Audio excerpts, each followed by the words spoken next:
gumagana naman sa katawan natin, masaya tayo. Ano yung pagiging masaya tayo? Siyempre, ito na, ito yung ginagawa ko, nagbablog tayo kasama yan. Lahat sila, pag akong naging naupong presidente, bibigyan ko sila ng kasiyahan sa pamamagitan ng pagbablog at nalalaman ko ang mga problema nila at ang mga hinaing para maibigay ko sa taas at maibaba ko para sa kanila. Yun lamang pa, maraming salamat and God bless. Wala na sabihin, Brad? Ayun na po.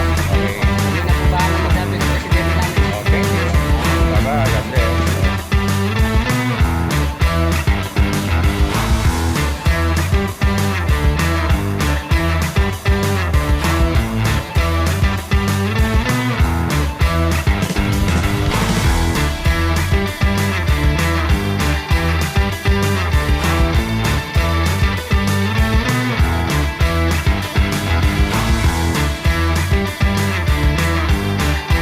Miguel Boronillo, la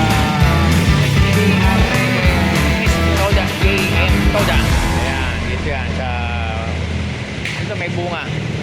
So kaway lang, ayan. Sibio Avenue, Chevy Avenue rin, Forest, Palengke, ayan.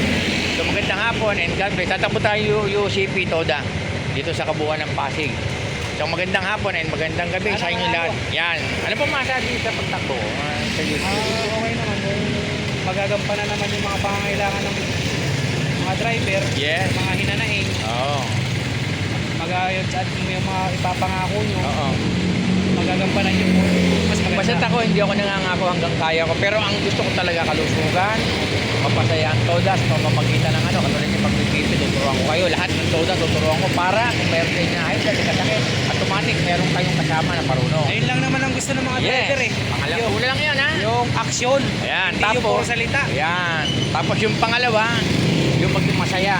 Ayan, katulad natin, medyo vlog tayo, nagbablog tayo, dahil na tayo, wala tayo masyadong ano sa trabaho, dito na tayo ngayon tututok. Kumbaga, nasa puso ko na sila, nasa kabahagi ko na sila ng toda.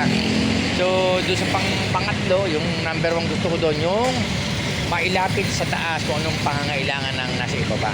Para maramdaman. Yun lang po, wala na pong iba. So, magandang hapon and God bless us all. Yan.